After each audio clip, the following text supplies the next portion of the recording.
Time for Newsnight now with Kirsty Wark. This is BBC2.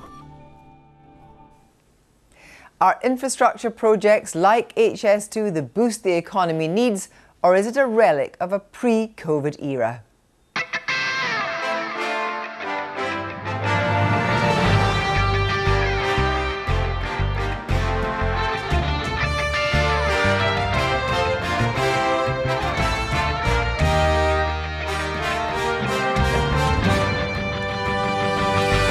Good evening. Build Back Better is Boris Johnson's rallying cry, and luckily for the Prime Minister, he has a ready-made transport infrastructure project that he believes will spearhead economic regeneration post-COVID.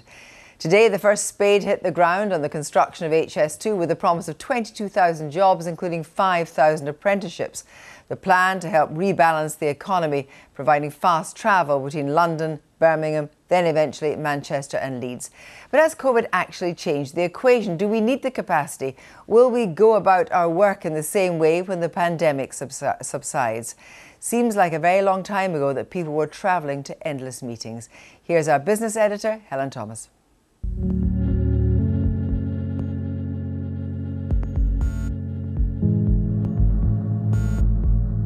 Has COVID switched up the picture for travel?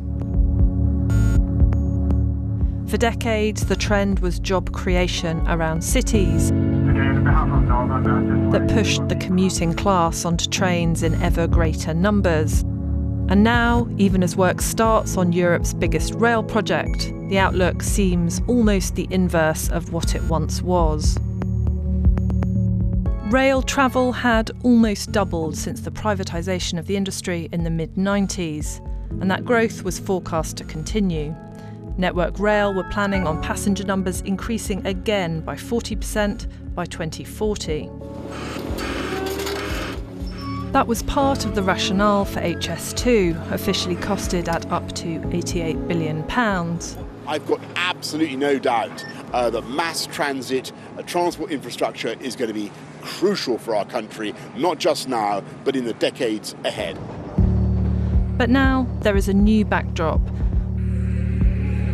Rail travel remains under a third of its pre-COVID levels, and there is a question over whether a lasting shift towards home and more flexible working could change where we live, work and commute. The original economic case for HS2 largely focused on user benefits like faster journeys, reliability, less waiting and less crowding. Those may be lower if railways face a quieter future. Other benefits included agglomeration effects, the idea that better connectivity, in this case between cities, boosts productivity. This member of the panel that reviewed HS2 before its approval this year thinks the cost-benefit analysis will now have shifted. I think the case undoubtedly is weakened by the fact that there are fewer people travelling. Now, we don't know whether the reduction in rail travel is permanent or whether it will all get back in 3, 4, 5 years' time. And I think, interestingly, that COVID-19 and the need to recover the economy as a result of it has sort of slightly tilted the balance in favour of this as a grand reinvestment, get the economy going project, rather than as a railway, because we don't know what railway demand's going to be like 10, 15, 20 years out. Oxford Economics in 2018 estimated that every £1 of activity on the railway network supported £2.20 of income in associated industries and suppliers. And today's launch came with the promise of 22,000 jobs. The immediate economic impact of the construction work going on around here may be appealing, but fundamentally this is a very long-term project. The second stage to Leeds and Manchester is crucial to arguments in its favour and may not be completed until 2040. But it also seems hard to make a judgment about what impact COVID might have on a railway that's designed to last for centuries. Some supporters of the project also argue that focusing solely on commuting or journeys to and from London misses the point. Building a new high-speed line should free up capacity on the existing network, capacity that's needed to respond to whatever the future might bring. I think the problems that we had pre-COVID were so gross in terms of overcrowding that even if commuting does reduce, there will still be a need to provide more capacity. If you have capacity, you can choose how to use it. If you haven't got capacity, you can't. And at the moment, our existing railway really only does one thing particularly well on the West Coast Main Line, and that's very limited stop, long distance trains. Those are the trains that will use HS2, and that gives you the choice of whether to use the existing railway for local services, long distance commuters, more freight, or whatever. Our existing rail routes aren't used now in the way envisaged when they were built in the 19th century. And it may be years before we know whether the COVID effect is another fleeting controversy or a lasting change that reverses what we expected from HS2. Helen Thomas will join me now. Rachel Skinner, the Senior Vice President of the Institute of Civil Engineers, Baroness Jenny Jones, a former Deputy Mayor of London who represents the Green Party in the House of Lords, and Adrian Quine from the Adam Smith Institute, who's also Director of Rail Chartered Services Limited. Good evening to all of you. First of all, Rachel Skinner, just putting to you what Tony Travers said in the film there, and he was on the review phase of HS2's in the review panel. He said the economic case is weaker than 6 months ago. It's impossible to know if travel will return. It's really an economic stimulus package. Is that right in your view? So I think there's no doubt that obviously the last 5-6 months have seen enormous change. I think in terms of our short-term infrastructure priorities, beyond High Speed 2, we need to accelerate our programmes around things to do with digital connectivity, fibre and 5G, but also to do with active travel, cycling, walking and so on, to make sure that we're catering for the here and the now. But that's to do with accelerating what's already planned rather than stopping other investment priorities such as High Speed 2 and so on. So in the longer run, when we think about the real long-term drivers and how we need to really think about the actual challenges we're trying to solve, it goes way beyond a transport scheme. It is all to do with the fact that we are, as a country, going to have to deal with more people. Our population is going to grow to around about 75 million under current projections. We will need more homes. We will need more infrastructure in the right places to support all of that. It's also to do with carbon. We have a legally binding net zero carbon emissions target to achieve by 2050. And while that may still seem a really long way away, these are major projects that need to eat into that target. So while COVID might be the crisis of right now, climate change and carbon is very much the looming crisis of the decade and the century. And the third piece, and we heard a bit about it just now, is to do with levelling up. We have entrenched regional inequalities around the country. It's not just about north-south, it's not just about urban-rural, it's our lived experience that can really vary massively between neighbours who are just a few streets apart. Well, just dealing with HS2 for a moment, Jenny Jones, I mean, it is a ready-made plan. It delivers both a green railway and an economic stimulus. So it's two wins. Well, I'd better say, first of all, that Greens love railways. My partner works on the railways. We go on holiday by railway all the time. But this is not your usual railway. HS2 is actually a super-fast railway which can't go round corners. And so it's cut a swathe through our countryside, destroying environment, destroying SSSIs. And I think it's going to be a disaster.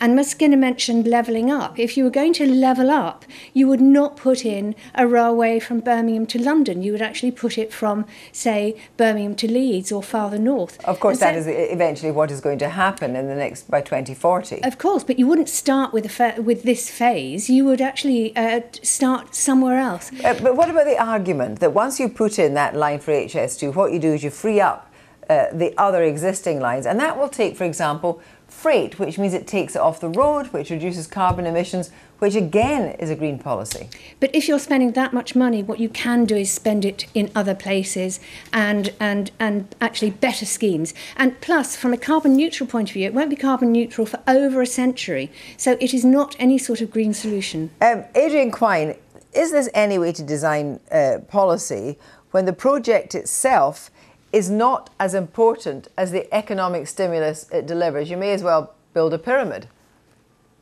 Yes, I mean, I think the biggest problem actually we have with HS2 isn't the fact that HS2 isn't needed. I mean, there's no question we do need more rail capacity. The biggest problem is that it's too gold-plated, it's over the top, and it doesn't actually solve the very things that most rail passengers need. Only 7% of passengers in the UK travel long distance. The vast majority travel over commuter routes. But we know, so but just to come in on you there, as we very well know, things may change. People may make longer journeys less often than make daily commutes.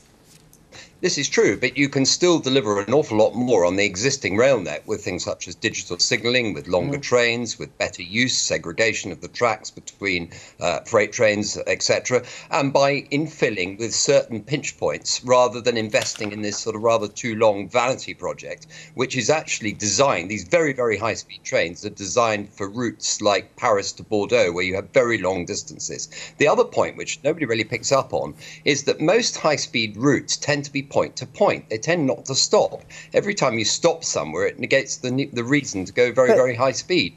So if we're going to have a high-speed route from London to Birmingham that stops from London to Manchester or Leeds that stops at various places, it slightly defeats the object. So you're far better actually investing in smaller scale schemes that are going to deliver real benefits where people want. Well, you just say you've got £100 billion. We're talking about a levelling up agenda. Where then, Adrian Quine, would it be better spent? I think you have to look at where the pinch points are, and the pinch points are not between London and Birmingham. The pinch points are actually in the north of England. So it's poor commuters who live in the satellite towns and commute into Liverpool, Sheffield, Leeds, Manchester every day that end up with a grotty service that takes forever. And actually, if you look at the average speeds on those sort of smaller feeder lines, as opposed to the average speeds on the West Coast or East Coast main lines, there's a massive difference. So that is where the investment needs to go in. Now, I know people will say, but we're going to build Transport for the North, we're going to build HS3, but all the focus is on HS2, which is going to take so long and is not going to deliver those short-term benefits. But if we're looking, Rachel Skinner, at what people will actually need, the way their lives are going to change post-COVID, just 3 examples. Barclays, having thousands of office workers in one building may be a thing of the past. Aviva, office capacity of 10% is expected for the foreseeable future. Twitter, a mandatory work-from-home policy, including in its London office. How does that play in with this idea of point-to-point railways? So in the grand scheme of things, there isn't one size fits all as a solution here. This isn't about either or picking one thing over another thing and abandoning other plans.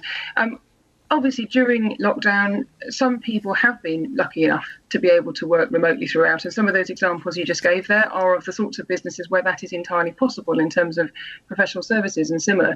But this, of course, has relied really heavily on that core digital connectivity. And that's likely to continue for a while as we all settle into new ways of working.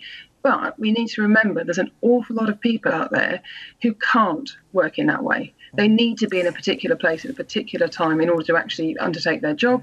So, for example, people in healthcare, manufacturing, construction, hospitality, and so on. And an awful lot of those people simply don't have the options that we're talking about here if you don't have the necessary infrastructure.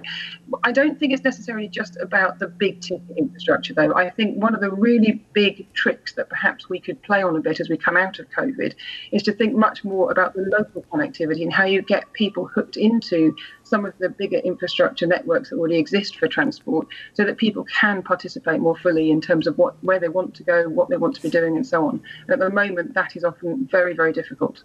Jenny Jones, how do you reimagine how life will be post-COVID when we are actually only thinking short term about how things are going to change? We know you heard those statistics from 3 big businesses, but that is only what they're thinking in the next 2 or 3 years. And the whole point about this is built to last. These infrastructure projects are built to last. Surely we should be doing it now when we need to stimulate the economy. I think there's other things where we should be investing the money that are actually more for the future than HS2. For example, we should be investing in insulating every single house in Britain. That would reduce fuel bills and reduce the need for fuel as well. We should be making sure that everybody has super fast broadband so that everybody can work from home. People have discovered a new way of living, and they're living more locally, and I think people are enjoying it. It's good for them, but it's also good for the community, and it's much better for the environment if people live locally. And as well, of course, all the travel plans that Ms Skinner mentioned, we should be making sure people can walk. There is a concept called 15-minute cities, and Melbourne, Ottawa, Detroit and Paris have explored this, and it means that everything you need is within 15 minutes walk, and that changes people's lives immensely. That whole idea of some radical reimagining of how we work, Adrian Quine, surely that is the way ahead. That kind of blue sky thinking for the Conservative Party. It's extraordinary to think of a Conservative Party operating in a way backwards, thinking about the economic stimulus rather than actually what it provides. Would you imagine Margaret Thatcher doing this, for example? Well, I don't think it should be an all one thing or the other. I think there's a need, obviously, for some new blue sky thinking urban planning, and I think some of the ideas that Jenny outlines are good. But I think we also need to invest in rail, because rail does produce some huge social and economic benefits. I think the biggest problem, going back to HS2, is that it's the wrong priority. It doesn't actually deliver what most people want. Yes, there's an issue with capacity, but there are other ways of sorting that capacity out. And post-COVID, we're in a very different world. The other point here is, remember, HS2 was originally sold to us as about speed.